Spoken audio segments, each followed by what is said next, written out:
Hello, welcome to my online book launch. What should I tell you about it? So this is the book, The Importance of Being Interested, and which was not my first choice. Well, I had a lot of arguments about the title for this. One of them was going to be, I really like The Shabby Curate, which is based on a quote by W.H. Auden, where he said that when he's in a room full of scientists, he feels like a shabby curate in a room full of generals. And I thought, oh, it was really very clever. And then publishers go, well, who's going to know what The Shabby Curate's about? It might be a novel. It might just be some reflection on some battle you had with religion or something like that. So that's why we went with the importance of being interested. There we are. And it is a book that exists for lots of different reasons.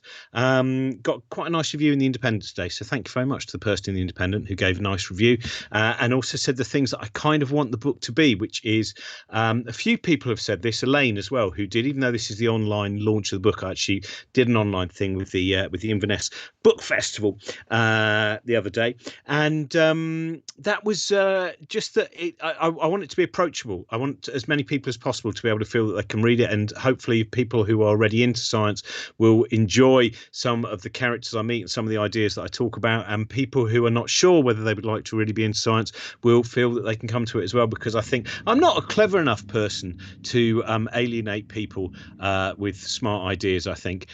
So with luck, you'll be able to, so that's the idea. And it's kind of there we go. There's one of the reasons that this book exists. There we are in beautiful corduroy. Carl Sagan and the book. Carl Sagan, obviously, he pops up a couple of times in the book, in particular because of a conversation that I had with Andrean as well, who, of course, did an enormous amount of work with Carl Sagan, was also the creative director of The Golden Record, which was one of the things that we talked about, and then made, was heavily involved in things like Cosmos. This is the more recent version of Cosmos. She's written a book all about that. And we talked a lot about those kind of ideas of the importance of humility as well. I think it's very, very easy sometimes when you are confronted by ideas that you may well feel are stupid. It's very easy just to kind of like sneer, and I know I've done that for money in stand-up and things like that, but I think I fight against that more and more. So Andrian's one of the reasons that the book exists as well. Another person that I couldn't interview, Richard Feynman. There's a story that he was one of the hardest chapters to write. It always is, because it was the same in the last book. Is I've written a chapter about the death of the universe, but also about our death. A lot of the ideas in the book are things like dealing with ideas of the death of the universe, dealing with ideas like the size of the universe, dealing with the idea that reality is a far harder thing to actually comprehend once you realize that probably all of your experience is very much taken in a kind of a model, which means that it's more subjective than you might imagine. So I think doubt plays quite a part in this book as well, and dealing with ideas of time, the enormity of time from kind of geological perspective with Chris Jackson, and also from the archaeological perspective with people like Sarah Parcak, and then also from the physics perspective with people like Faye Dowker as well. But yeah, Richard Feynman, I did in particular, I think he pops up really in the death chapter, because the way that he wrote about dealing with the death of his first wife, Arlene, I think is tremendously kind of instructive. But lots of other people in there as well. I was really pleased there's some very nice people bothered to read the book and give me some quotes as well. Professor Alice Roberts not only read the book, but said I couldn't turn off my proofreading head, and sent me back little kind of notes about punctuation and grammar, and then factually about an anecdote about Stonehenge. So there's an anecdote about Stonehenge which is changed due to the excellent Alice Roberts, and also Helen Chersky and Steve Backshall and Chris Hadfield, and then to have Carlo Rovelli on the front to have given me a quote and to have read my book was amazing, because this is one of my favourite books of the last year in science. My two favourite books, I think, three maybe. Brian Greene, who I also spoke to, whose book Until the End of Time is very, very beautiful. Carlo Rovelli's Helgoland is just one of he's just, again, there's all the humanity that comes in his writing, which I absolutely love. Oh, my other favourite one, there's not that much about Neanderthals in there. In fact, I'm not sure there is anything, but anyway, I'll just say my third favourite science book of the last few years is Kindred by Rebecca Ragg-Sykes, which is brilliant. And then this was another book that was a fantastic influence as well. And I was really, really lucky one of the lucky things with doing a book during lockdown is I started off just writing it in the normal way that I was going to. Then I thought, oh, maybe I could have a chat with a scientist or two because I've got a question on this, because I've always got too many questions. And I suddenly found that there's about 80 people who don't even appear in the book that I interviewed, because there were so many conversations that I had. And I'm going to do something with those, because every single one I wish was still in there, because so many enlightening people. But the thing that really excited me was talking to Jane Goodall, because and this book, Through a Window, is such an interesting perspective as well, of realizing that we as a species, going back to, I suppose, our experience of reality, that we very often basically we only look through one window. We look through one window, and sometimes we believe that is the window of truth. And then the way that she's looked at the experience of chimpanzees, the culture of chimpanzees, so many different things about the behavior of chimpanzees, has really helped us, I think, understand ourselves, understand chimpanzees, understand living things and levels of consciousness in so many ways. So yeah, Jane Goodall. And annoyingly, the link didn't properly work. I think we were doing it chatting by Zoom or something like that, but there was a technical hitch. And can you imagine how wound up you get when your technical hitch is when you're about to speak to Jane Goodall for the first time? But anyway, so pleased that and there was lots of other things in the book. Obviously, this man as well is involved. There's my lovely little puppet of Brian Cox, which was given to me. I've got a little puppet of me as well. There we go, which sometimes I prefer to me due to the hair. But Brian, because when we were touring a lot, so many of the questions that came up, which I try and look at in the book, were questions that came from audiences that were kind of sometimes confused with what can seem very absurd world at times of cosmology and theoretical physics, and sometimes of evolution too, neuroscience, and all those other things. Anyway, so that's a brief introduction. It's probably not as brief as you imagined, probably not as brief as Trent imagined. Just to mention as well that I think underneath me somewhere here there should be a link, and that's a link to if anyone wants to sign up to our Cosmic Shambles Patreon, because we make loads of different shows, as well as making lots of different shows about art and culture. We also have kind of a very specific scientific wing as well. And in fact, this afternoon I was just talking to Chris Hadfield with Helen Chersky. We were talking to Chris Hadfield about his new book, The Apollo Murders, and we try and talk with as many people who've got as many interesting and varied ideas based on their research as possible. And also I think there's a link on that side, or is it that side, about if you would like to get a signed copy of my book, or you can I can do a kind of proper dedication of the book as well. We've just started a Cosmic Shambles bookshop. So unfortunately, and we're really sorry about this, at the moment we can only do stuff with the UK. Since Brexit, things have been even more difficult in terms of shipping stuff, and some of the things that we used to be able to sell to kind of mainland Europe and things like that, at the moment it's just really problematic. But I'm on a world tour with Brian next year, so I'm going to try and bring some of the books with me. So some places, Canada and America and Australia and New Zealand and Singapore, and hopefully actually a lot of Europe as well. I'm not sure if we've got all that sorted yet. Anyway, that's the preamble to the conversation that I had. We were originally going to do this live, but then just due to tour dates and all of the other uncertainties, we actually just spoke to each other a couple of weeks ago.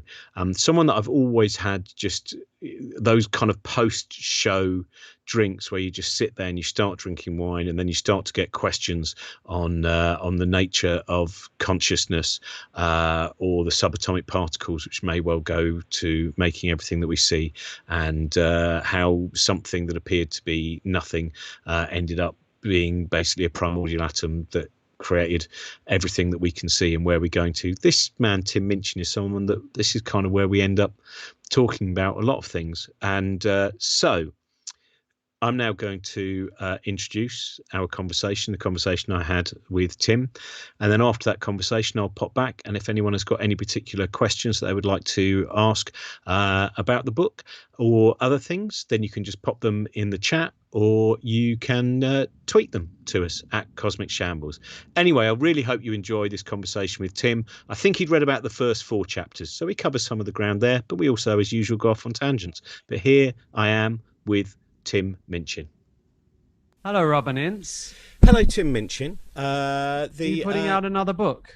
Yes, I am. This is we're in that great situation of course, the disparity of times. Whereas you are now very often when we talk, you're just getting to the end of your day. You've created all manner of wonderful things. You're on your first glass of red wine. I'm on my first cup of coffee, and Yeah, it's it's interesting. perfect. Yeah, we're seeing a mind hopefully fading into the day, and another one hopefully pleasantly fading out of the day.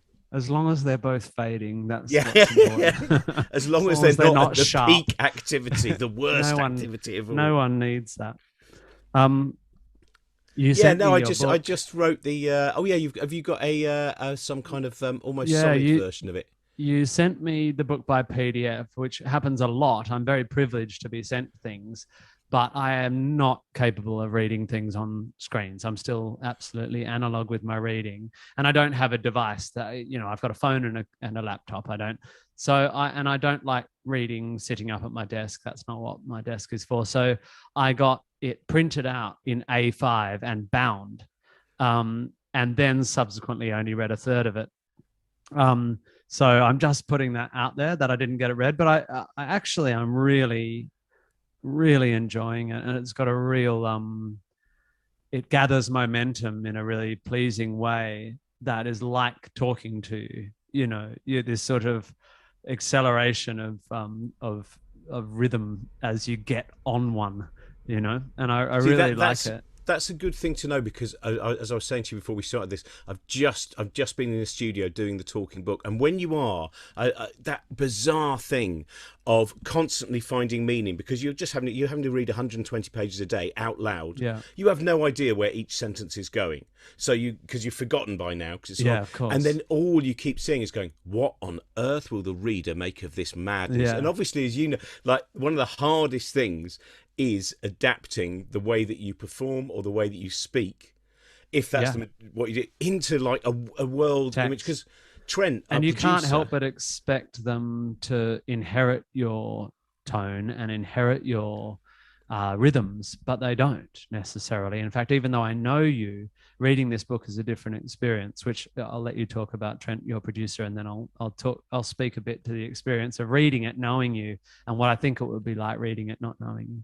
yeah, but that's the thing. Because Trent said with my previous book, he was like, I much prefer the first draft. I went, but that's because we work together almost every day. So you hear me going, blah, blah, blah, blah. And another thing that's fascinating about Freud is, oh, by the way, here's a film that I Yeah, saw with David yeah. Cronenberg that he did, blah blah blah. Whereas anyone who just picks it up will just go, I I don't know know if what's going on. am I in an arena with a Uh, madman? yeah, and because I can feel, and to be clear, just the listeners of this will know what we're talking about already, but this is different from your last book in that you are really trying to put your arms around the universe. You're trying to write a book that translates your passion as a kind of highly informed outsider, and you state that very early on. You're not a scientist, but as a passionate observer of science and a fan of science and scientists and the philosophy of science and the process, and you're trying to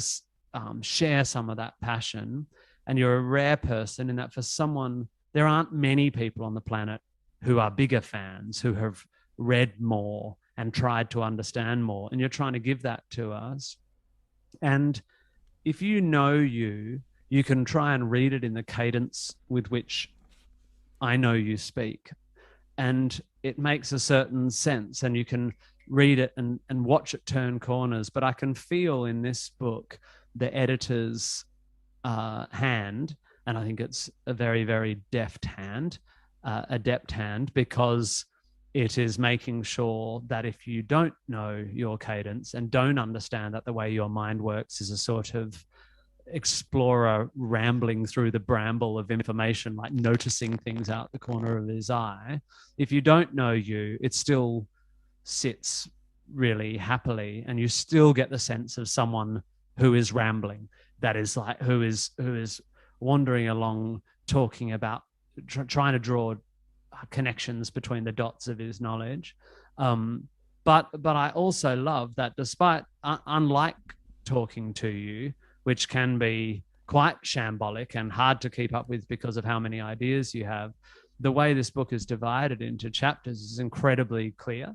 And I encourage readers to read the chapter headings first, to go, oh, so he's going to start with doubt and go to God, and then move to time, and then move to space, and then move to the overview effect, and so on and so forth, and be a bit prepped for the journey you're going to go on, like someone who's again a bit of a rambler through the woods, but says, don't worry, we're going to have a cup of tea here and we're going to have a cup of tea there. And it's I'm really enjoying it, actually. And it made, and after I got to the end of skepticism and you suddenly were on God, I was like, oh, what's the sense here? And I went back to the chapter headings and I went, oh, great. Now I've got some handles. I know where we're going to go. Yeah, that's what it was hard to work out the order, because I was like, well, probably have to deal with doubt first, because yes, for anyone listening, the initial idea of the book was from doing different kind of sciencey shows for 15 years. And I'm sure you've had that with some of the ideas that you have, put out there on stage and in songs. Sometimes you're in a room and you can feel the audience go, oh, this thing is bigger than I thought it was, or this thing feels scarier or thornier than I thought it was. Or there's a premise I've missed. There's a base level I've missed, and that's true. And that's why, sorry, I'm jumping to your point. That's why it's such a great place to start. Is the ground floor of where modern science, where post-Enlightenment science has come from. Is hold on. I think humans make terrible mistakes. I think humans have all these biases and all these neurological problems with what we notice and what we don't, and all these psychological problems with what we want to discover and what we're in denial about. Is there a system by which we can observe the world whilst trying to get rid of all that shitty human stuff? And that is where you start with your book, and that is where science started.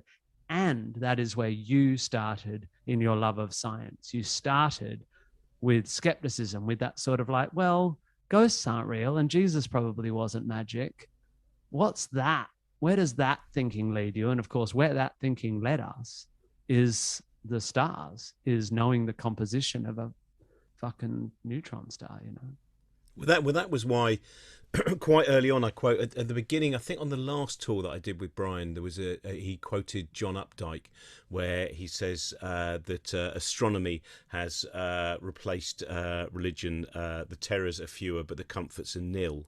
Yeah. And I found that really interesting because I really don't think the comforts are nil. I really think that I think the comforts can be nil if you skate over something. If you suddenly just see an article about some of the ideas about the size of the universe, the death of the universe, the nature of life, the shortcomings of the way that our brain works, then you just go, oh, this is a terrible universe and it's finite, and I'm gonna. And it doesn't even matter that the universe is finite because I'm out of it way before.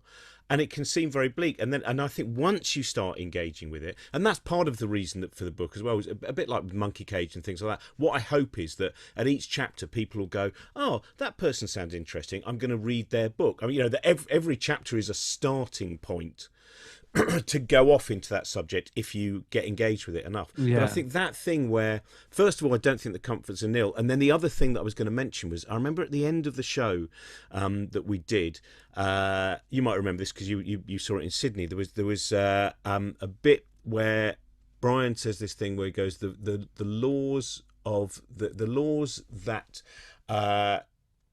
declare that there will be life in the universe are the same laws that mean that there must be death. Yeah. And I think in Australia and in the UK, people would kind of go, oh, yeah. No, nice. When we did it in America, it really had a punch, that bit. It was like, oh, what? So the laws that mean there must be, oh, wow. And that's the bit that I realised that now for some of those people when they leave, and we always get that as well, like people when in the car parks afterwards, they're sat with their 12-year-old who is explaining the show to them because the 12-year-old has actually taken on loads of these ideas about dark matter and dark energy and the nature of black holes and the singularity. And the mum or the dad is going, oh my God, explain it to me again. And we'll get little text saying, I feel slightly bleak at the end of it. And a lot of people don't, but there is there's enough people where you go, I don't think the message should be bleak. So Though I agree, and I think your whole career has become about telling the story. I've got so many thoughts about this. I don't know where to start. I feel like I'm a walking version of your book. Your book ends with a chapter on imagination, and I think what's interesting about your worldview is that it's not rare, but it's slightly unrepresented. We seem to have this, and I've written about this in an essay that I published for it was actually a foreword for a book of Australian science writing, and I've talked about it in some of my more ostentatious speeches about the false dichotomy between science and the arts, between this sort of humanity idea and this cold scientific idea, and in a more reductive bullshit pseudo-neurology sense, the left brain, right brain, the feminine and the masculine, the cold steel and the organic soil,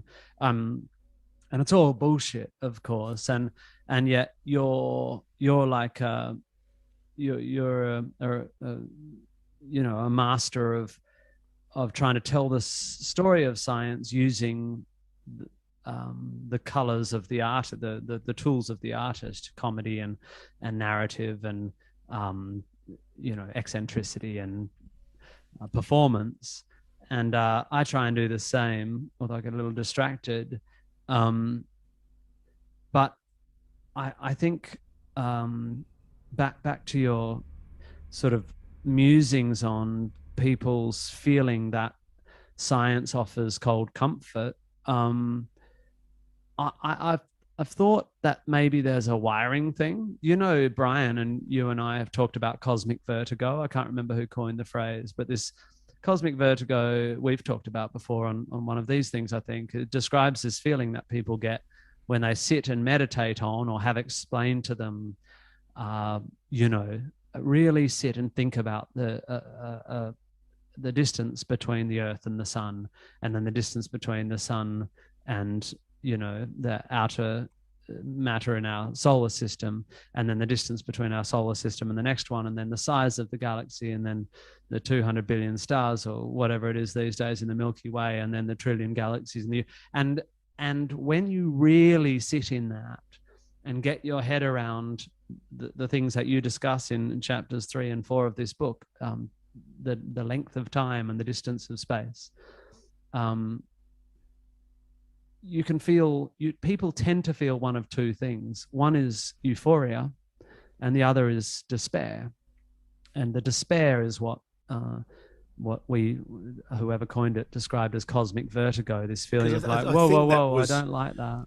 I think it goes back, the first time I read it was in A Short History of Progress by Ronald Wright, and it was Right. to kind of, artists like Paul Gauguin, apparently he felt that's one of the reasons that, well, he did some terrible things as well when he went off as well. That's one of the reasons the universe is big, I better leave my family and engage with women who are far too young for me, which is not vertigo, the best reaction to it. It sounds okay. It's one of the things you can do. Vertigo is a type of anxiety, right? I mean, I know there's inner ear issues, and but vertigo as it manifests when you go up high is an anxiety reaction, I suspect. Please tell me if I'm talking out my ass. But that sense of anxiety, like all anxiety, can give you a little dopamine rush as well. Like if you are standing on the edge of a cliff, or you are running away from someone in a laser, game, you're like anxious, but you're buzzing. And I've always got a buzz out of that. But in recent times, I think it's cultural, and I think you can learn to turn your cosmic vertigo into cosmic euphoria. And I think I have, and I think you have.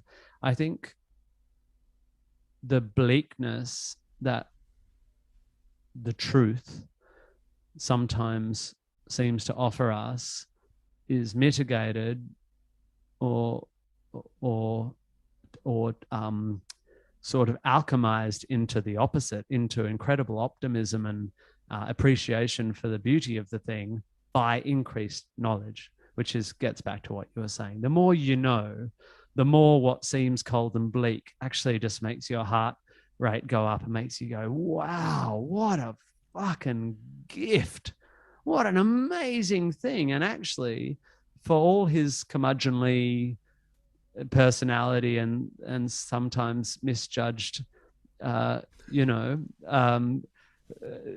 you know who I'm talking about. Richard Dawkins writes, you know, for all the people who hate him, read his books. He writes incredibly poetically about exactly this.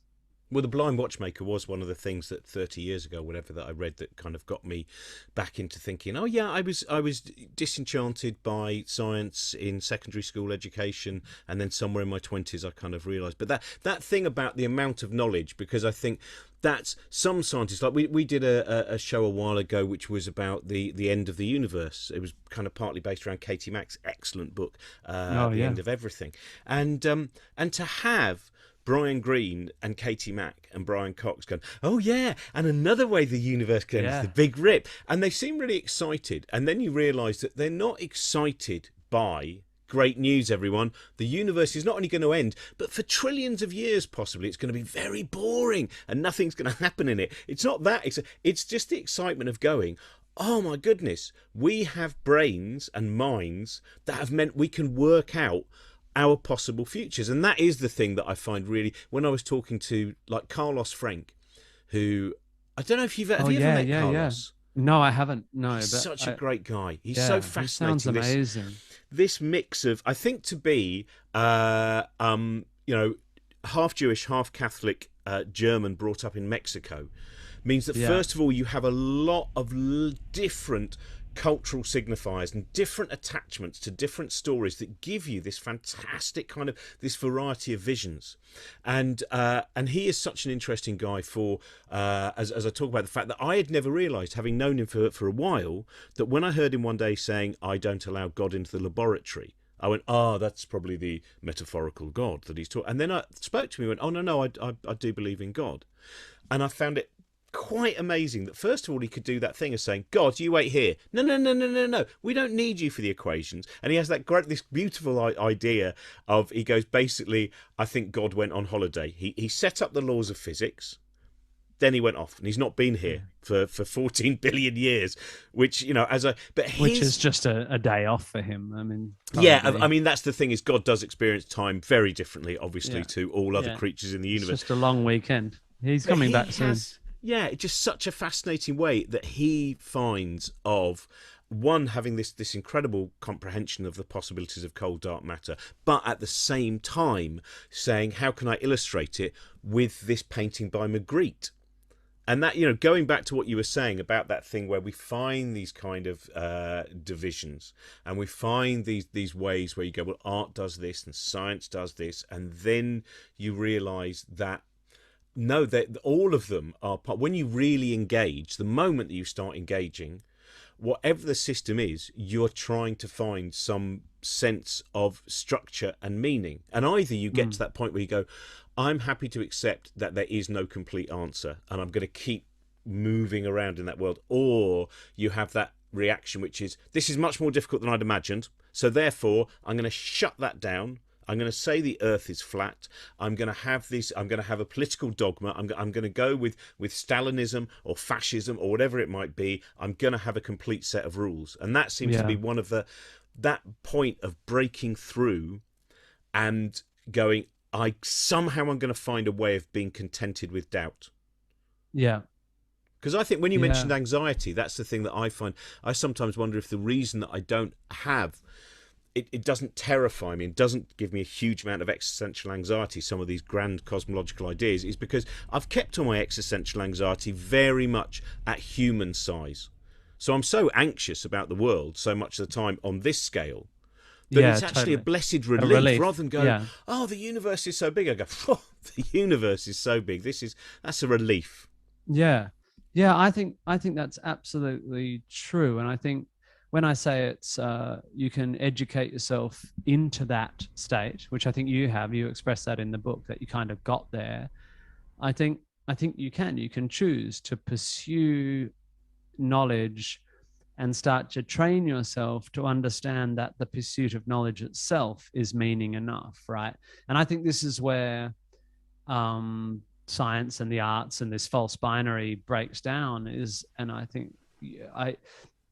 that there's a buzz you get out of the pursuit of cool ideas, you know, of new thoughts. So I don't care if you're watching, you know, Breaking Bad or reading, you know, Hume, or watching Sagan, or going to a show with you and Brian Cox or whatever.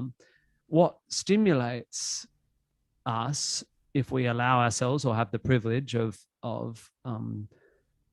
developing our brains to an extent where it does stimulate us, is new ideas, is, oh, I hadn't thought of that. And that can be the size of the universe, or the possible death of the universe, or it can be an incredible phrase that makes you realize something about the human condition that you've always known but hadn't thought of in those terms, or an incredible poem that just puts its finger on, you know, loss, or whatever it is.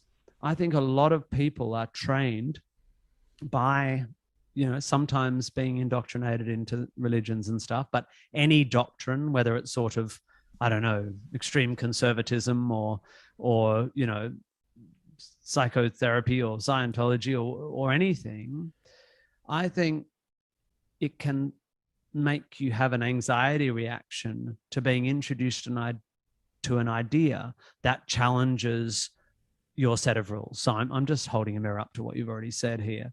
And what's exciting about, you know, and you address this carefully with your analysis of the idea of skepticism and how it's often confused with cynicism, and that doubt is seen in a biblical sense as bad. Doubting Thomas, you shouldn't doubt.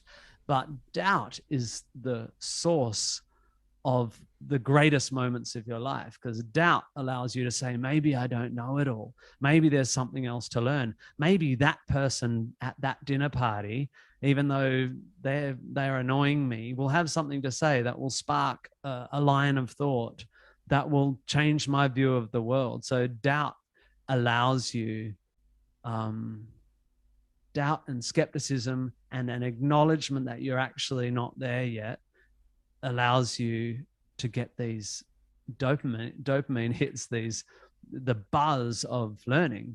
And I think that everything you talk about on stage, and I think this book is the clearest manifestation of this energy you have of wanting to say, how cool is finding out new shit? And that's all it is, man. How that cool was is the learning original more? title. Yeah. And then they said that some areas that, you know, how cool is finding out new shit would have been great. Yeah. Because that is, I mean, I was wondering for you because I think it's very recent for me that I've in any way really become comfortable with saying, oh, I don't know. I mean, I look back and my shame memory can really, I've got a very good shame memory, annoyingly, which is persistent. And I think I also have a very good memory of all the things you've done that are shameful. Yeah, I know. And I'm still annoyed that you haven't turned it into a musical and given me, you know, at least some percentage of net, which I know I'll never get. But it is that... that point, I think of sitting down where someone's asked me something, and I've started talking as if I've known. Yeah. And it's only, and I'm sure I still do that at times, but it really, somewhere in the last 10 years, that bit of, and I think this is a big divide that can happen in terms of ego, which is, are you reading about something or watching something or talking about something to prove you are right, or to have an adventure? And an adventure where you might at times have to go, oh no, I'd not thought about that. And that, are you trying to win or find the truth? Yeah, it's like, you know, when people go around museums, sometimes you see the dad pretending he knows everything and explaining to the child, and half of it you go, well, half of this is you're just reading off the labels and pretending you actually know that, and that bit of, I see it lots, you know, going around to, well, let me explain this to you. And it has, none of it has an adventure of going, hey, let's look at that thing. I mean, it is that Feynman thing, isn't it? Let's look at the flower. Let's look at the thing. And I have it in me. The impulsive desire to show that I know something. I have it with my kids. It's a particularly, I think it's more common in men. I think, you know, I think it's very de rigueur to sneer at men, but it's all the patriarchy. It's all stuff we've culturally received. We have been brought up to be told that we are valuable if we are sure. And this is dangerous, and this is why men are a bit fucked, that we are told we have to be sure and we have to be assertive, and it's what the patriarchy has done to us. But and I feel it in myself, but you're absolutely right, and it comes with age. And I think it was Proust who put his finger on it, at least in the way that is popularly known, this idea that the more you know, the less you know. I stole it and put it in Groundhog Day. After an eternity of living one day, he was able to say, I know now that I know nothing. And I think it's only creeping up on me. I mean, I don't want to make myself sound too dumb. No, I don't care. I think I always thought that I know now that I know nothing, which the Proustian thing, which has also been, Buddha, it's probably Buddhist as well. I've always thought it was a bit like, oh, I'm so wise now. I'm saying this thing because, I'm pretending that, I'm so wise that I don't know anything. But of course, you know a bunch of stuff, and it's kind of merely mouth to pretend you don't. But I think now that what it's saying is, it's not that the older you get, the more you find everything just baffling. It's that the older you get, the more you know, the more shit you know about the world. And the more shit you know about the world, the more you know that the answer you think was simple is always more complicated. To come back to the original Uncaged Monkeys tour, and I think it was Goldacre's, refrain, it's a bit more complicated than that, and that is a great thing to keep aiming for, to keep understanding that true wisdom is an understanding of nuance, and that's in everything, in politics and in science, and that doesn't mean not standing up for what you believe in, but it does increase your empathy, and it increases your patience, and it increases your wonderment, probably, understanding that you're never really going to get your finger on a simple answer. Yeah, Wow, that was very divergent. Sorry. No, but that's one of the things that I've only recently realised. Literally in the last kind of 2 weeks, I've finally clashed into, due to various people getting in contact with me, things that I can't do with my brain. It's taken me 52 years to find out, because I've always wanted to be able to, with my shows, for instance, is go, oh, this show's all going to be about art, and I'll say a very clever thing at the beginning, which will set up the argument about art, and then there'll be all middle bit, and then at the end, people will go, what a brilliant conclusion! That was a very linear narrative about the history of art. And then, of course, as you said, what happens is all of these connections start happening in your brain. And one of the things that I've only realised in the last fortnight, I suppose, is that I will never be able to have. Even when I'm reading books, a lot of the pages, I'm just my eyes are seeing them, but the words aren't going in, and then suddenly there'll be something that attaches to me, and that sense of, it doesn't matter that you're not going to finish this book and immediately go, and now I understand all the ramifications of quantum mechanics, which is something that a mind like Alan Moore's can do. Alan Moore, in terms of the way his mind works. And that bit of realising, going, no, I'm just going to have to enjoy the fact that I finished the book and I go, oh, I can't really remember that much about it, but there was this one idea, and there was that one scientist, and they did that thing. And that's part of it, I think, is once you accept, or try and accept. You don't accept it. It's like getting comfortable with the problems of the way that our mind works, and getting comfortable with the fact that is not so comfortable that you go, well, I'll just keep sitting here and not read anything, but just comfortable enough to go, I'm going to keep going, because I know that, as you said, the dopamine hit of a revelation, the dopamine hit of sometimes just staring at a star and suddenly thinking about how long the photons have been travelling, and they've been unimpeded, and then they hit the back of your eye, and then your mind starts to put together the picture, partly based on presumption and partly based on observation, and you can then just go, oh, I've been staring for an hour and a half now, and that dopamine hit was worth it, even though I'm now not qualified to lecture on astronomy, even though I now can't see because I've been staring at the sun for an hour and a half. Yeah, that's I love that idea that a photon off the sun has been traveling all those millions of miles and it's just about to reach your eye and it hits a leaf instead and casts yeah, a shadow. And it's like, fuck, so close, almost got in that guy's head. yeah. You picky photons. Bugger, damn photons. I think the other thing that this book rejoices in and reminds me is you're a prolific reader and much more prolific than me, and you have this sort of polymathematical desire to be a polymath, to know a bit of everything, which is distinct from trying to be a know-it-all. But if you know a bit about a lot of things, one thing you learn is that to be a specialist in any one of those things is out of your reach, right? So I know a bit about music and a bit about science. I probably have an unusual collection of things that I can speak to. Not very unusual, but quite unusual just because of circumstance. Everyone does. They have their own unique set of things.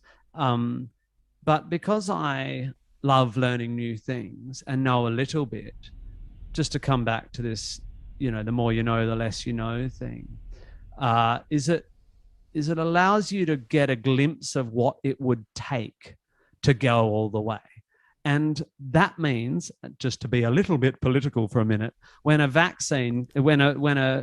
pandemic comes along and some people to develop a vaccine and a bunch of people on the internet start talking about mRNA and shit, you just go, it is so obvious to me that these people are fucking chumps. These anti-vaxxers have no idea what they're talking about.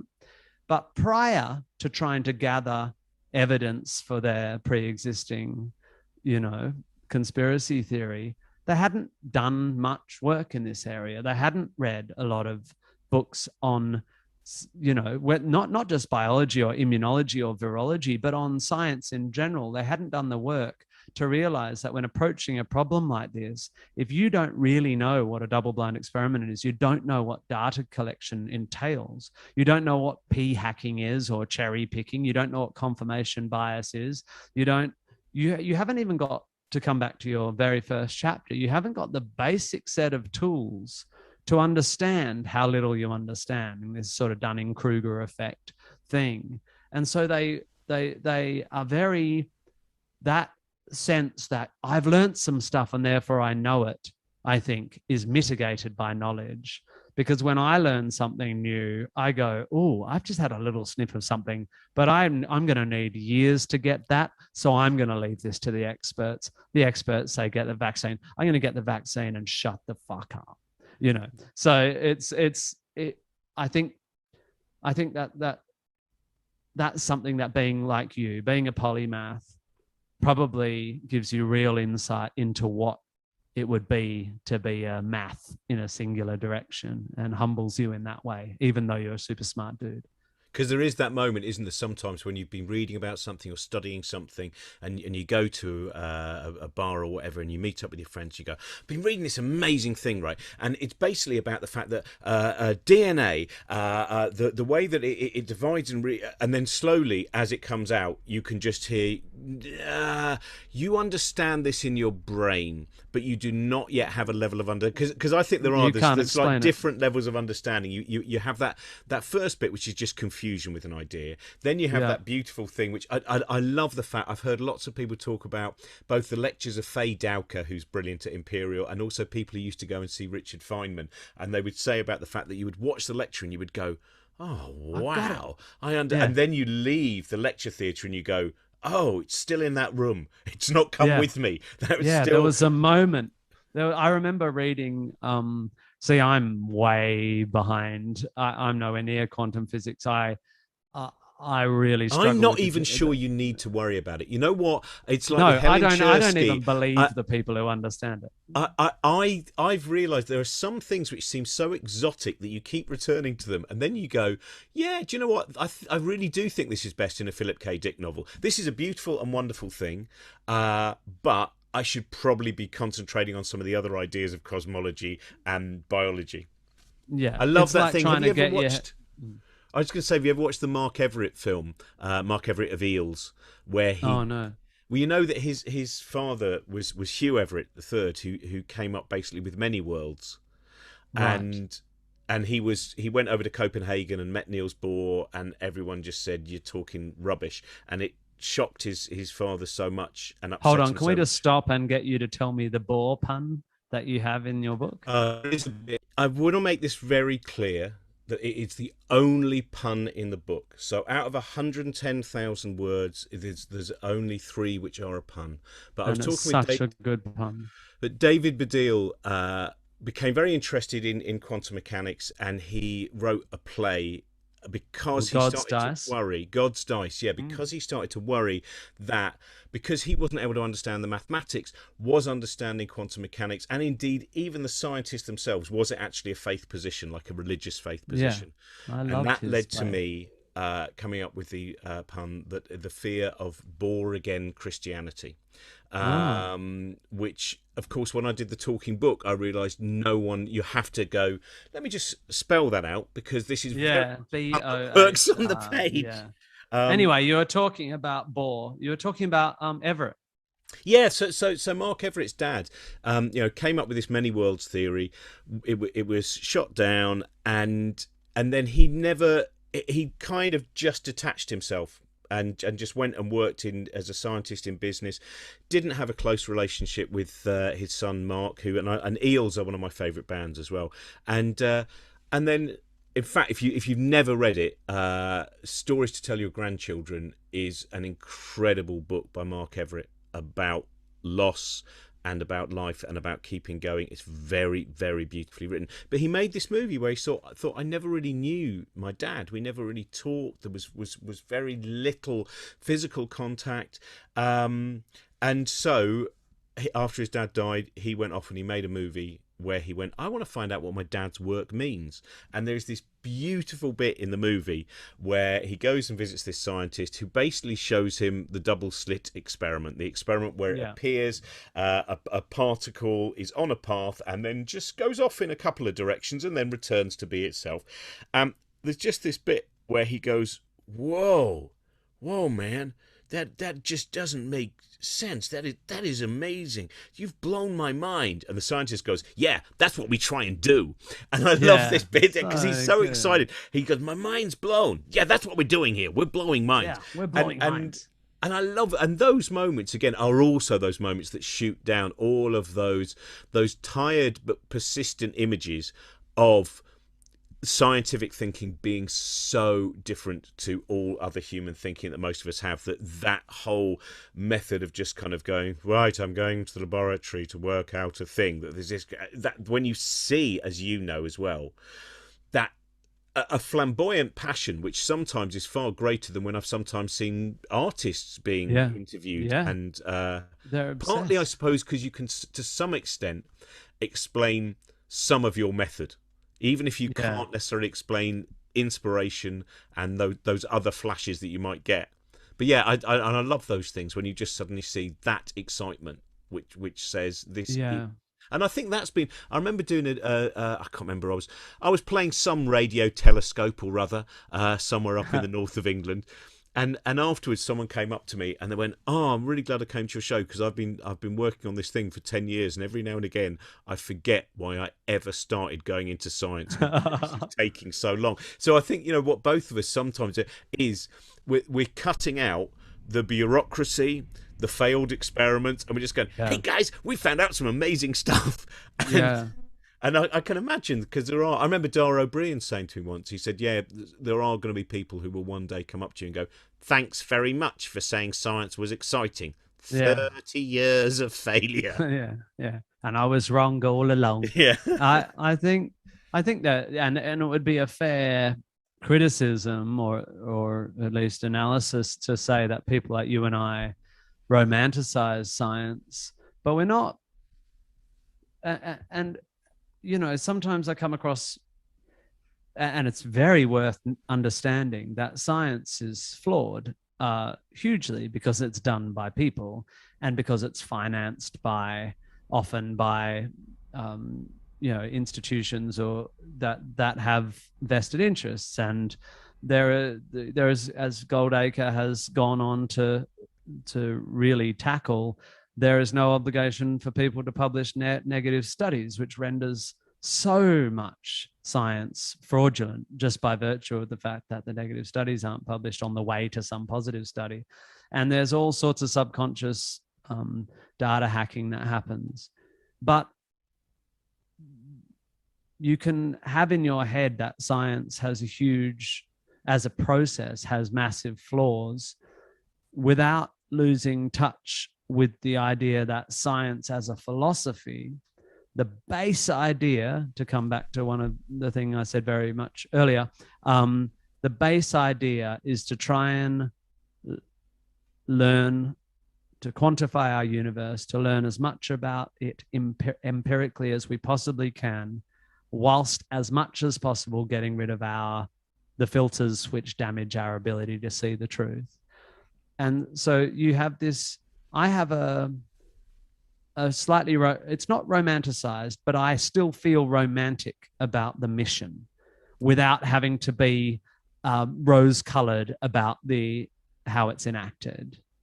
And also at the other end, not the origin of the idea of what science is about, nor the process by which we find the knowledge, but at the other end, the stuff that we have found, we, humanity, they, scientists, have found that sticks, that is undeniably true, that, you know, that the laws of science and the implications they have on what humans are in the universe, that is romantic, and you can't take that away. And yes, if you've been in a lab for 30 years, you know, trying to see whether, who recently decided that neutrons were traveling faster than the speed of, was it neutrons? Oh, traveling neutrinos, faster than there was the neutrinos thing, yeah. Sorry, neutrinos. And it's a fun thing because it is that bit where they go, it is possible, but it could also be a wiring issue. It's and, almost but definitely for a cable. Week, everyone's really excited, and they go, yeah, but just imagine, hey, it's what those they wires. meant, and it was crazy because they published the data, and you know, there's applying Occam's razor to a data set that says neutrinos are traveling faster than the speed of light. You'd need to check a lot of cables before you publish that data. I mean, it's just madness. And everyone getting excited. And a classic example of how the internet works, the 2 or 3 scientists on the planet who wanted to go, well, maybe were drowned out the 9,999 scientists who were like, nope, it's going to be a cable, you know, but we're all excited. Just like when we get a regular signal of some neutron star, I'm just using the word neutron where I don't know stuff. What sends the little green man signal? What was it? It was a neutron star.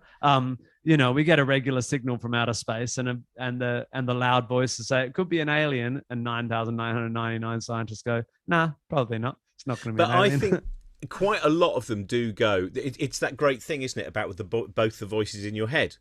It's the one voice goes, just imagine, and the other one goes, it's highly unlikely. But it's fine for you just to imagine, as long as we keep the rigor going on. I mean, I think you're right as well about that. You know, in the book, I try every now and again, so it's not too delusional. I do have little footnotes and stuff and say, you know, this is not a perfect system. And also it's important to remember, though, on the other side of it, where sometimes people go, oh, and it turns out that bit of science was wrong. And you go, who discovered it? Who found out it was wrong? A Some scientist. Shut up. And why did they? Because of science, because of the process. Yeah. But I think you're right, which is, it's true of art, though, as well. I mean, as we know, basically, the moment institutions get involved, and I felt very uncomfortable, in fact, probably someone that I'll never work for again, again because I mentioned it on stage and you're not meant to do that. But, you know, that moment, for instance, of I was doing an event and I found out one of the main sponsors was a weapons manufacturer, you know, an arms. Yeah. And I think I remember that. And of course you have, or even problems with things like the Science Museum in London, where you go, hey guys, 3 fossil fuel companies sponsoring you, including your climate change expert. And so there are the moment, but as we also know in the arts, there's that bit where we can separately sit and come up with a magical idea, but it's a magical idea that requires an institution to be involved. And from the moment that you have to start, there's loads of people who aren't required, who are having all the meetings, twisting your idea. And so I think, it is not as much a science problem as, again, a human problem when you get to the scale of an idea which requires various different corporations getting involved or whatever it might be. I think that's right. And I think it's appropriate to feel romantic about science, and I think you're a great advocate for that position. And you don't have to be naive to be in love. You don't have to think your wife is perfect to love her, you know. I think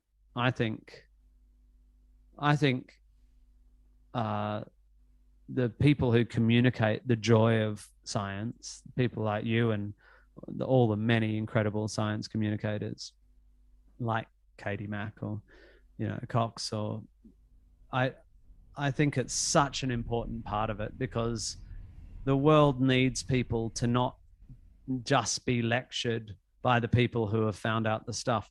Because what we've learned in the last year, I can't speak for England, but I'm sure it's the same. Humans do not understand big numbers. They cannot intuitively do a cost-benefit ratio when the numbers are in the tens of thousands, the 1 in 10,000 or the 1 in 100,000. The humans are very drawn to narratives and incredibly drawn to anecdote. That desire to grab onto an anecdote, to an experience, or to a narrative feels like dampening down our natural instinct for story. Sometimes when scientists talk, it's like you're saying, take out the imagination, take out the storification, take out culture, make it all cold. But what it is encouraging people to see the amazing narrative, the universal narrative, the big narratives, bigger than the Bible, bigger than God, so much bigger than God. You know, the universe is so much bigger than anyone's idea of God, so much more exciting, so much grander. You know, evolution is so much bigger an idea than creation, 7 days. You know, like these ideas are huge and exciting and get your heart pumping and make you feel good when you understand one and empowered. And that story, we need to keep telling that story so that when it comes to listen to those scientists, because when they say 1 in 10,000 people get a blood clot from this vaccine, but 1 in 100 get long COVID, 1 in 100 dies and 1 in 50 get long COVID, you need to understand that they get what that means. And you need to be excited by the fact that there are some humans on the planet who are much smarter than you about this, and go humans who are much smarter than me. Yay, science. Yay, people who understand data. I'm a bit of a goose about this stuff, but I fucking love it. So thanks so much for being really, really good at data and cost benefit ratios, because I'm a bit of a chump. You know, it's what you're doing in this book. I as you can imagine, I'm very grateful for, because we need to make science, we need to make people understand that it's really fucking exciting that people are out there understanding our world without getting too distracted by all these little dirty human biases we have. Well, you're right. Also, that story thing is so important. It's like when I was talking to Carlo Rovelli, who is one of my favourite writers, not merely also a great scientist and a great writer on science, and you know, he's still frustrated by the fact that he goes, you know, there's too much teaching about levers and pulleys in science. We don't need all that. And I do think it's a great pity where I know lots of science teachers and people like Alam Shahar, who I talked to in the book, who just you know, why can't we teach how we got to this idea? Before you see the equation, the really exciting bit is how some people were looking at the sky, or were looking at a mountain, or were looking at the behaviour of a frog, and they started to go, hang on, why is that moving to there, and what is going on inside, and what would be the reason for the whole of this creature's narrative. And that bit is the bit that then means when you see the equation, you go, or whatever it might be, you go, oh, I'm attached to that, as opposed to something that is totally, it is both detached, and yet it's about the world that's all around you. But those things are not. And I know so many frustrated teachers on that side of things going, the information alone is not important. Just that on its own stood alone. They'll get there. If they're into science, they'll get to those equations. It's like, I think, and look, there's nothing more annoying than non-teachers talking about teachers. So I'm not. There's no implied criticism in what anyone's doing. Well, I was going to say, I'll just add to that the fact that for me, from my experience, it's very much about the people who are setting the policy, not the people in the classroom who are desperate to change it. I'm sure the policy setters all have great intentions as well, but the great science communicators that we love, they teach the awe. They teach the curiosity and the awe, which comes back to what we were saying. We love the purity of the intention of the scientific method, or of sort of the Enlightenment, and we love the incredible shit you get out of it. All the stuff in the middle we understand to be messy, and a lot of it slightly beyond us because it takes years and years and years. But the awe at one end of what we've discovered, and the curiosity of how we started discovering it, if you teach that first at either end, then maybe people will move inwards from that, and some of them will end up being scientists and have to know the equations. But my daughter's in year 9 and learning chemical equations right now, and I find it quite interesting, but she doesn't know what's exciting about chemistry yet. Like, how chemistry fits in to the global understanding of the universe, how biology and chemistry and physics fit into how we understand the universe. It's not, they just start dividing those 3 categories off and doing a semester of each. And she has it's only at home that every now and then I get into trying to teach some of the awe. And it's not, you don't teach the awe, you share the awe. You model the awe. Oh, I had this thought the other day. And again, that sounds like I'm lecturing about teaching. I'm more talking about the philosophy of what I would have liked to have inherited. It took till my 20s. I found it myself in the end. I never studied science. I studied philosophy, which got me into logic, which got me into, hold on, some of these beliefs are weird, which got me into how do we know what's good and what's bad information, which got me into the scientific method, which got me into nerding out, See, that's it, because one of the things that Alom said to me was that what worries him about the way that science, the way the curriculum is set out, is science is the one subject that is meant to basically whittle it down to the people who are going to become scientists, in the way that English is not there to whittle it down to the people who are going to become novelists or poets.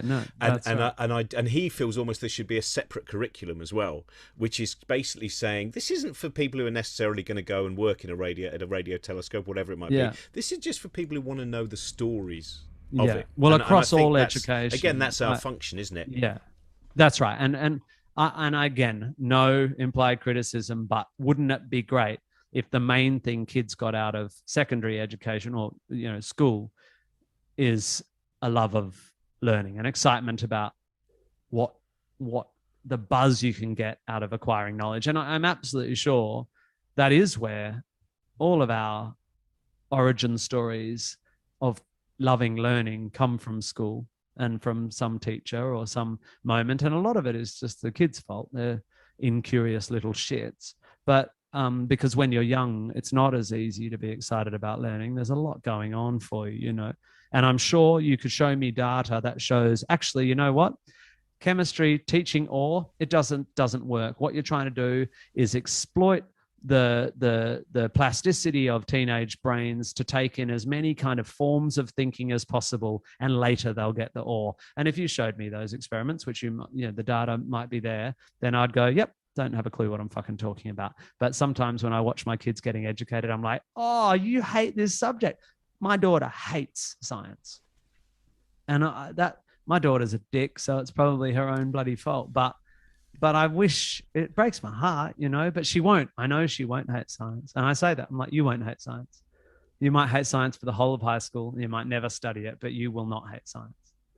Yeah, I think knocking down the walls between subjects, which is a big thing, so we won't go into now because I know we've run out of time. But the knocking down those walls and going, all of these things are connected. You're not, you don't have to think you're arty or you're sciencey. Yeah. You know, read Frankenstein, and as you read Frankenstein, you'll find out that Mary Shelley is also writing about many things that were, you know, experiments that were going on, ideas which were about electricity and about, you know, the life force. There's so many beautiful things. What was your thing? The last. I'm just going to ask you one thing quickly, which is I was going to pick up as well on the reading thing, because sometimes people say, "Oh, you read a lot," but I should say I'm very Tiggerish in my reading. I put up a little thing on YouTube last week to show, because sometimes people go, "How do you read so many books?" And I go, "Well, I read them. Like, in fact, I've got 10 pages. yeah. Oh no, I start reading and then it goes into another one. And in fact, I've realised I properly have art and science either side. I've just looked down. I've got John Wheeler, who is an amazing. I mean, John Wheeler. Originally I wanted the book just to start with a quote from him, and I'll see if it's. I'm not sure if it's in this book or another one. But John Wheeler, who was one of the most inspirational physicists in terms of the effect he had on so many Nobel Prize winning physicists, is remarkable. But the way that he talks about asking the questions and the excitement of. There's a great quote actually. Janna Levin talked about this. I forget which Jewish scientist it was. I was doing a thing with Daniel Handler the other day, who's the guy who writes Lemony Snicket. Oh yeah. And he had this great line where he said, one of the great things about being brought up in the Jewish tradition is you are allowed to answer a question with a question. And I thought that's part of, I think, one of the things we enjoy. But the other thing was, Jana talked about this scientist who said his mother taught him very well, because when he came back from school, she would never say, "What did you do today?" She would just say, "Did you ask any good questions?" And I think that is fantastic. But so I've got John Wheeler on one side, can't find the quote there, and I've got Pipilotti Rist on the other side. And if anyone... Her exhibition at the MCA in Sydney was one of the most brilliant and fascinating, exciting things that I've seen. I've got Bindi, which is a children's book by an Indigenous Australian woman that uses lots of it's poems, but there's some beautiful language in here. And predictably, on the other side, I've got a Vonnegut, because I'm writing a TV series that has as one of its central questions, to come right back to the beginning of our conversation. In this series I'm writing, the central question, one of the central themes, is to what extent are comforting lies understandable, and to what extent should we insist on uncomfortable truths? And Vonnegut's Cat's Cradle starts with nothing in this book is true. This is the little epilogue. Live by the FOMA that make you brave and kind and healthy and happy. And FOMA, with a little asterisk, is harmless untruths. And I don't know, I can't remember. I haven't read Cat's Cradle for ages, so I don't know what Vonnegut's conclusion is. I think he's satirizing the idea that harmless untruths are good. And, you know, the Book of Mormon as a musical sort of seems to conclude that it doesn't really matter what your story is as long as it makes you happy. I don't believe that. I'm much more comfortable with uncomfortable truths. But I think what your book says, and what this conversation has kind of danced around or been going at the whole time, is that we do sort of think that science is a cold, hard, uncomfortable truth. And on the other side are all these lovely, comforting, harmless narratives that allow you to avoid the hard truth and actually make your life happier. And I think you and I believe it's bullshit. I think science is a comforting story as well. You just have to go on that adventure and learn to take comfort in those truths. And you won't feel the need to seek solace in harmless untruths as much, maybe. That sounds a bit condescending to harmless untruths. I don't mean it to be. Well, I'm just trying to spruik for the excitement of science. accepting that, because I mean, in the neuroscience chapter, one of the things that I wanted to deal with was the fact that when you're sometimes arguing with someone because you're certain of your truth, the realization that actually the way we put together the picture of the world means that it is so subjective that maybe when you're disagreeing about the color of a dress or whatever else it might be, just go, you saw that, I saw this. Yeah, Not important, and accepting sometimes. I mean, I think that is one of the things that some of this research gives you, is it really does give you the sense to hold on to your truths with a very, very light grip, because of the way your mind works, actual testable ways that your mind works. And the other thing that I hope I'd have written more about. Well, I did. I wrote 100,000 words more than was required, and they've all disappeared in a bin. But that bit of realizing that all of the connections. I mean, we talked before about the way our brains work and flippity-gibbet it around, but that's what I think a lot of scientific information gives you, is so many different ways of connecting with. It's like a story that I put in the book, which I really like. Frank Drake, you know, who wrote the Drake equation about what is required on a planet for there to be life. And he was working at SETI, the Search for Extraterrestrial Intelligence, where, you know, you're sitting there waiting to hear the signal. But he also worked at a crisis phone line. So as well as him listening for the signals from aliens, he would spend his nights listening to human beings who were alone. And I think that his story, I'd almost like to write a whole book about that, because that question of, are we alone? And then realizing, before we worry too much, let us still think about who else might be in the universe, but let's also think about who's down the street. Because I think there's someone down there who's alone. And I think the fact that Frank Drake and Seth Shostak, who worked a lot with him, said his door was always open. He always said hello. He was always ready to communicate. And I think that's when you see that kind of ambition at its best. A grand scientific ambition, which is also played out in the corridors, and on the phone lines, and in life. Yeah, that's beautiful. I feel the seed of a whole other conversation. Oh man, we've never finished a conversation. A conversation we should have about relativistic. You know, you were pointing out that given that, you know, our reality is constructed, you can have concurrent, seemingly oppositional truths. There's a big conversation to have about. We live in a time when obviously we do want to be able to assert that one truth is better than another, and it's very, very important that we can. So let's have that conversation next time. Part 2, to be continued again. Congratulations on your book. Thank you. I can't wait. I'll get back to you when I've finished it. If it's shit, I'll if the second half or the second 3/4 is shit, I'll like put it on Twitter and stuff, because I've very publicly declared it's good so far. Well, I think in the second half, where I've got to doing the talking book, I've found some very interesting typos that don't entirely change the meaning, but do create a picture that I was not intending. So I think from the purposes of like kind of mutation, heredity, and natural selection of words, you might find some interesting things. All right. Well, have a lovely day. I'm going to have a lovely night. I'm going to go have some dinner.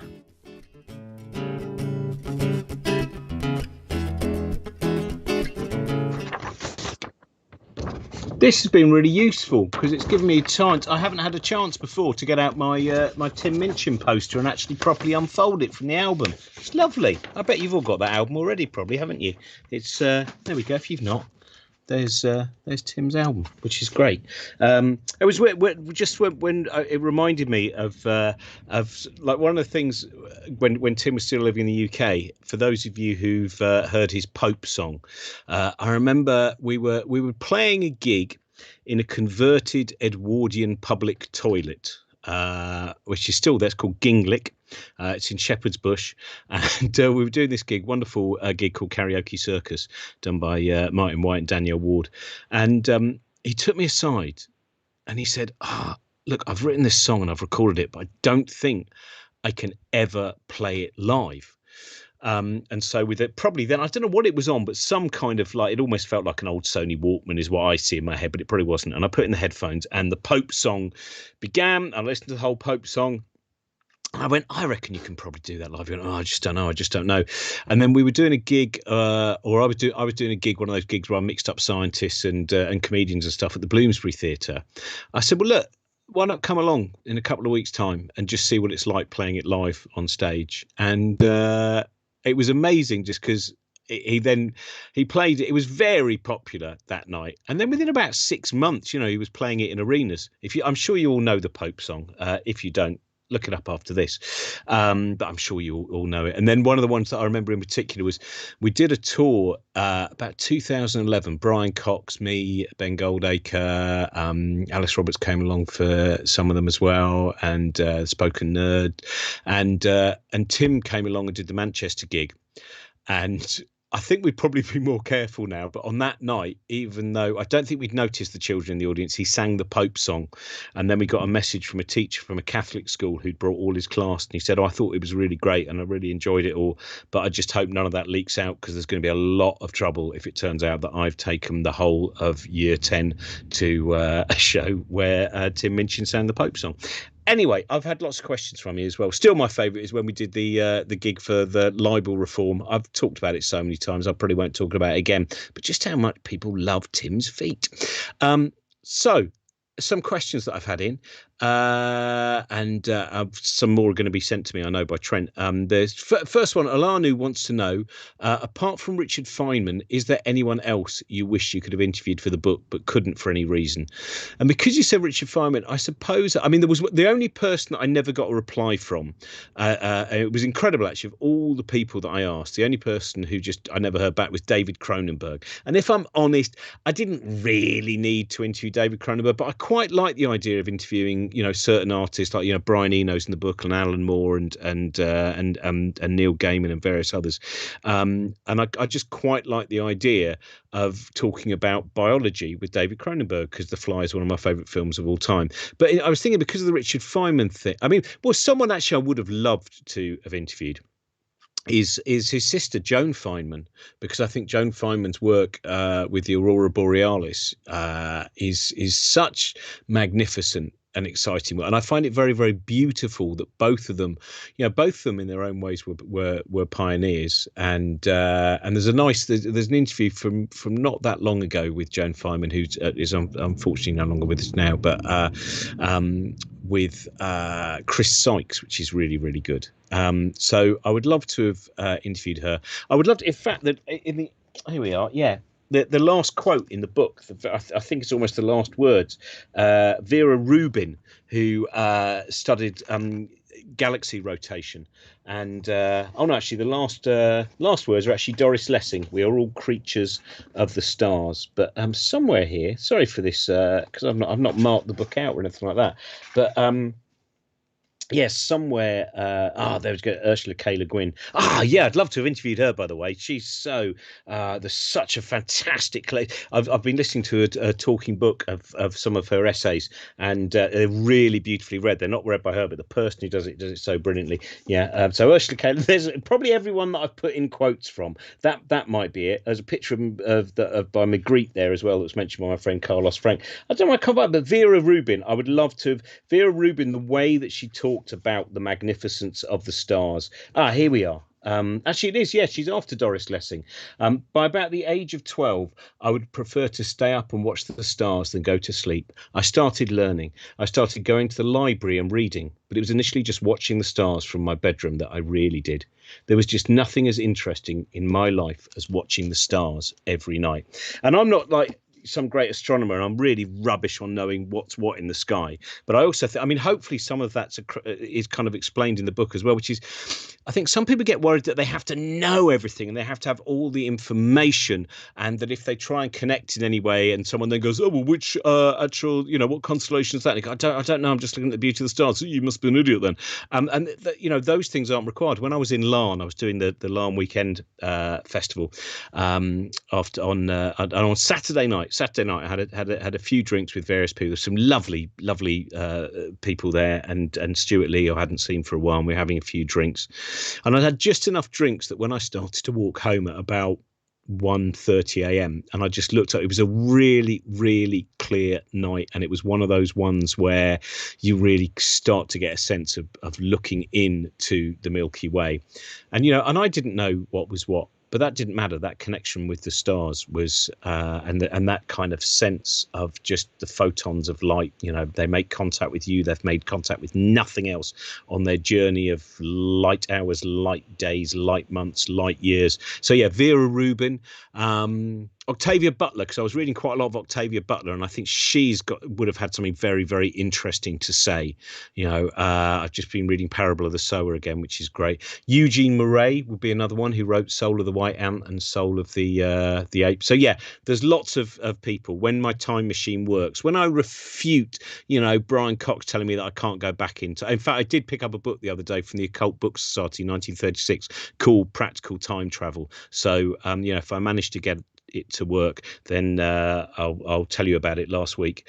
What other question we got? Now Nicola wonders what of the 100,000 words that I had to cut out of the book hurt most. It's a very weird thing, because I think there were just certain interviews, like it was really lovely talking to Uta Frith, who has done such wonderful work in neuroscience. And then what happened was that the chapter about the nature of our brains and our minds became, as every event I've ever done about brains and minds, became ultimately rather unwieldy. And they just had to go, and that was a real pity. So I didn't like losing that. And there was quite a lot of Brian Eno again that was really interesting to me, but just didn't. I had to be quite savage in going, this is an enjoyable tangent that I can talk about on stage, but this is too tangential for what people might be expecting from a book. Alan wants to know if we'll ever hear any of the 80 interviews that I didn't use on put them out on Cosmic Shambles. I would love to, actually. I might have a word. We might start looking at editing some of those together, because I've still got all of the recordings, and of course they're not great recordings, so it would be very much like just kind of listening in to, as if someone has an old kind of great big two-reel tape recorder. But I hope that I will start to do that sometime about a month or so after the books come out. So yes, with luck, Alan. Han wants to know, can anyone recommend some good informative books on astronomy, astrophysics? Now, I bet people have started doing this in the chat, because that's one of the things that I've always loved about doing these kind of events. And like when we did the 25-hour event, it is normally a really vibrant place, people talking to each other on the online chat. The one that I would throw out straight away, actually, that I think is a good one is Priyamvada Natarajan. Her book Mapping the Heavens is really interesting and very, very approachable. And she was also on the episode of Uncanny Hour, which we did about the work of John Carpenter. And I've really enjoyed talking to her, and I hope to do something with her again soon. And I'd also say, if no one's mentioned it yet, that Kip Thorne's book on the science of interstellar is a really good book, and a really approachable book about some pretty strange understanding of cosmology and of the nature of our universe and black holes and other things. So Kip Thorne's book on the science of interstellar is really, really good. What else we got? Phrasal 11, wondering what some of Robin's favourite science books on the more technical side are. I don't know. I mean, because I'm not. I do. You mentioned Gödel Escher Bach, which I reread, and other work by Hofstadter as well. I'm a Strange Loop, and also you mentioned Sean Carroll's books, and that's true. I would just. My thing is that I'm not that. I have a very scatty mind, and I've realised that more and more of late. And the way that I kind of leap through books means that I only pick up certain things. So when it gets too technical, I'm not entirely sure what I depart with it. I think I do depart with certain kind of ideas, but I'm so scatty, and that's one of the battles in terms of writing this book, was to try and there's a certain level of scattiness which I think a reader might be able to become attuned to, but then there is a level where I really have to go, you have to look as if your mind works in a linear way. And so it probably still doesn't look like my mind works in a linear way if you read this, but it's as near as damn it, with a lot of other people kind of jostling with scissors, that I managed to do that. So yes, that's the other one. And I think I've got some other questions that have come in as well. Thanks very much, by the way, everyone, for watching. I hope you enjoy this. And where have we got? Let's see. There's so many. I mean, it's such an one of the things that I really enjoyed, not just talking to all these people, is I've realised more and more, really, since I wrote the book "I'm a Joke and So Are You," that a lot of the work that I do, not just kind of when I try and write books, but also in terms of the live shows that I do, is an argument with myself as well. Like writing this during the pandemic, and writing this in a time where we had such a kind of narrow focus of where we could turn. And I've realised that a lot of it is arguing with myself and trying to find a good argument for why everything's all right and why it's okay, and because we see all the such negative battles going on there, and it was nice in one way that sometimes I would get caught up in looking at absolute kind of rubbish on the internet and really nasty and spiteful people out there, seeing them in the news media, seeing them on social media, and then I would kind of sit there and start writing about geological time and Chris Jackson's excitement that as a young man, when he would go up to the Peak District and he would realize that one of the ledges he was looking at was actually formerly a coral reef, something that would have been under the sea, and now it's a ledge up there in Derbyshire, and talking to Faye Dowker about the understanding of time that she has, and talking to astronauts about looking back at someone like Nicole Stott, who tells such a beautiful story about when she does a lot. Nicole Stott, who was up on the ISS, and I think the last astronaut to come back on the shuttle, as far as I remember. And she now does a lot of stuff where she works with kids doing art, which is also kind of attached to space exploration and ideas of the universe. So the two cultures meeting together. And she was in a hospital. She was in a pediatric ward, and there was a young girl there, about 8-9 years old, and she was having, as far as I remember, it was cancer treatment. And she started to say, Nicole, isn't it funny how a lot of the things that I'm experiencing, I'm going through, must be very similar to what it was like when you were up on the ISS? And she went through all of these different parallels and all of these different metaphors about how the treatment she was having, about how she was having to eat, about the balance in terms of, was very similar in some ways to finding some form of balance in the incredible jeopardy of being in space with just thin walls between you and the universe outside. Why have I started telling this? I can't remember anyway, but it was, but all of those things were kind of ways of getting detached from what can seem like the very immediate world, which sometimes seems so important and is so often negligible, and then just looking up at the stars and speaking to people about all of those connections. And that was really exciting. I've just dropped my microphone. So let's have a look. Sorry, there's more questions. If I can remember what my PIN code is at my age. So let's have a look. We've got Izzy, if I could have been a teacher of any singular subject, what would you have chosen? Now, that's really interesting, because I love talking about literature and I love talking about books, but I think I would have liked to teach. I'd like to have taught physics, actually, because I don't have a deep understanding in any way of physics. And one of the things that I love doing with my son is when he comes back with homework, is challenging myself to kind of, right, let's see if I can work out this. And I think I'd have enjoyed the fact that I would be exploring those ideas as well. Of course, the battle of being a teacher, there are a couple of teachers that I talked to in the book, in a chapter all about the necessity of imagination.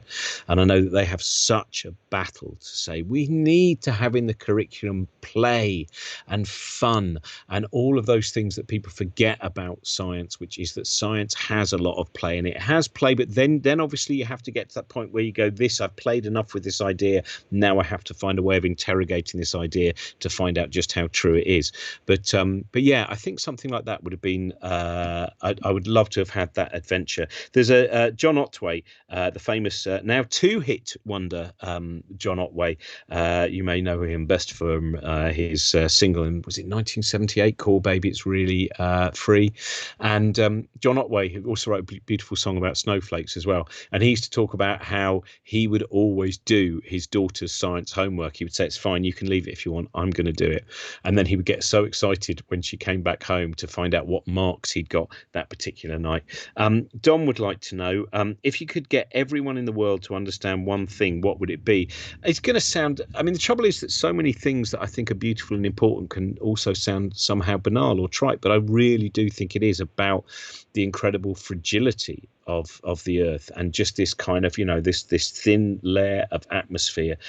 I think that once you start really thinking about the rarity of life and the fact that there is such an incredible variety of life on this planet, and anyone who wakes up early this morning and hears the dawn chorus, and you start thinking about the number of different birds out there, and then you think about the number of different things that they're feeding on, and you hear all of those different noises. In fact, again, when I was down in Larne and I was just sitting looking at the kind of the river and watching the stream and seeing all of the crows around the castle in Larne, and just picking out all of these different noises and thinking all of these noises would be alien on any other planet. Indeed, all of these noises would be impossible on any other planet in the solar system, as far as we know at the present time. And how impossible would they be on how many other planets of the billions that there are in our galaxy? So I really think that is, that fragility and how just the absurdity of life, how very unusual life is. How did I structure the book? That's from Lisa. Now, the book, much like I'm a Joke and So Are You, there's a huge, I wish I could go to it, actually. I've got a great big roll of huge art paper, which I started off, it's going to make too many things fall over, but which I started off thinking about what was going to be in the book. And there was a lot that just didn't make it into the book, again, because the more that I wrote it, so a few months in, I realized that really each chapter should be about something that people worry might be robbed from them by asking too many questions, by inquiring too much. Originally, the first chapter in the book, after possibly an overlong introduction, was all about the necessity of imagination. Actually, no, the first chapter was about school. The first chapter was about how science can become alienating, because, Carlo Rovelli talks about the fact that, even someone like Carlo Rovelli, a man who is a brilliant scientist and a brilliant writer on science as well, he was frustrated by all of the stuff of just kind of cogs and pulleys and levers, and that the real excitement of cosmology, the real excitement of subatomic particles, that didn't seem to be in so much of his education. So it started off with one all about how some people became alienated from science during their school life. And then the next chapter was on imagination. Now, then I had to smash those two chapters together because it was so long. And then I was actually told that should be pretty much the last chapter of the book. And so it really starts off with, I think each chapter is dealing with, so the first chapter is about skepticism, is about doubt, is about the importance of doubt. And doubt, of course, can be problematic from people. We like to be dogmatic. We like to be certain. And then it went into God. I thought that would be a good chapter 2, because I know that some religious people get worried that, if there's too much, where does God go? What is the place to put him or her? I always get worried about, isn't that an odd thing? I get worried about what sex I give God, him or her, when in fact I'm just talking about something which I don't even believe exists, except of course in the minds of men or women. Yeah, whatever. And I was doing a 19th century character there, so it was fine.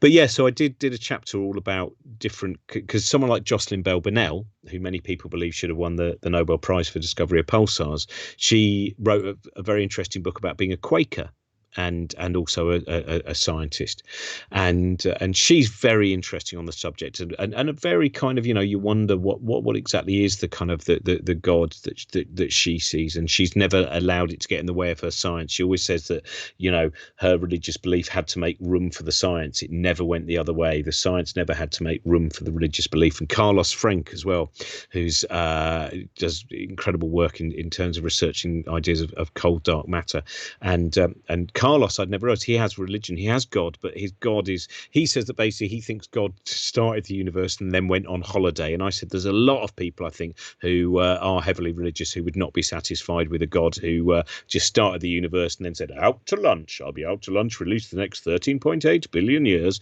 And then so I spoke to lots of people, and then it just kind of goes on various. Then I think I got time, because I think when people hear about 13.8 billion years, or they hear about the future of the universe, universe, and they start to hear billions and trillions, that can be something you get very lost in. And so it just kind of just bits and pieces. And then obviously towards the end, it was very, simple to go, well, physical death. And how we deal with that, and then finally the death of the universe and how that has affected different people. Fred Hoyle and Paul Dirac and many great scientists who have not liked the idea of there being an end to the universe and have sometimes just not accepted it, and kind of rare moments of deciding that bit of science I'm not going to take. So that was kind of. So it ended up having it was not the structure that I imagined at the beginning, but that's roughly the structure at the end, and I hope it will. I mean, the nice thing about the review in the Independent today is that the person who reviewed it did basically what they said was exactly what I hope, is that the book is kind of approachable and has lots of ideas in it, and it makes you kind of excited to be in the universe, and also not worried to ask questions, and not overly worried because sometimes you watch 2 hours of a Brian Cox lecture and you don't understand it all at the end. That is actually perfectly natural. But did you have a good ride, and do you leave it with kind of slightly different ideas about potential of the universe and the way that you see the universe? It's a long answer, isn't it? Let's see if Trent sent me some more questions. Marco would like to know, what do I think about the claim that fuel gathering may have been so costly that fire wasn't necessarily consistently used by Neanderthals?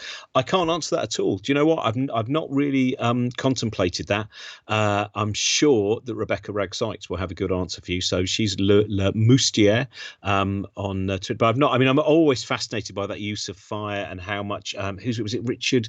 Is it Richard Ragg? Actually, is it someone else with her? Maybe that's not his name, but the person who wrote a book all about how the change for humanity once we were able to cook, and the change for the potential of our mind and all manner of things. So I find it a very interesting area, but I can't give you any answer on that because it's something I'm not really contemplated.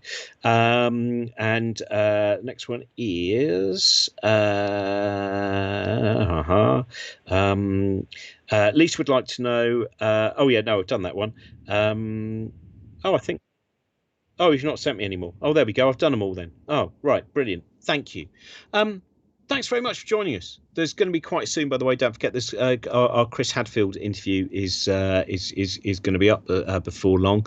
What we're going to do with this is we're going to put together a kind of edited version with a new introduction and stuff for Book Shambles this week, and also this feed version will probably disappear for a while, but we'll probably put up an edited version as well, if there's anyone that you want to kind of go, oh, there were some interesting bits in this or whatever. And I hope those of you who decide to buy the book enjoy the book. I'm doing loads of gigs. I'm doing over 100 gigs in the next 70 days around the UK. So hopefully I'm getting to somewhere near you. I'm going to be over in Northern Ireland in January, and I would hope to also get to the Republic of Ireland then as well. With luck, I'll make sure I can do both of those. And then I'll be going around with Brian around the world in 2022. But I hope you enjoy the book. And there's, as I said, there's a link down there if you want to get it from the Cosmic Shambles bookshop, or you can, there's also things like Hive as well, which if you buy the book from Hive, then you know that you're helping support your local independent bookshops, which is kind of cool as well. If you buy it from us, we're not using that to make a huge profit, because no one starts a bookshop to make a huge profit, but it's going to just be ways of us funding making more of our kind of projects and the silly things that we like making. And if you can support us via Patreon as well, that's fantastic, because we've got loads of things that we're doing. But yeah, I really hope you what have I done with the book? It's somewhere down there. Yeah. Do you know what? It's funny, I was saying this to Helen Chersky today, that sometimes when I've been making little notes from the book, I've just finished reading someone else's book and I start reading it, and when I start reading it and forget that it's my book, I go like that, and then I go, well, it's my book, I bet I can find some mistakes now. But for the time being, in these next few days, I've decided I am just going to be happy with the book.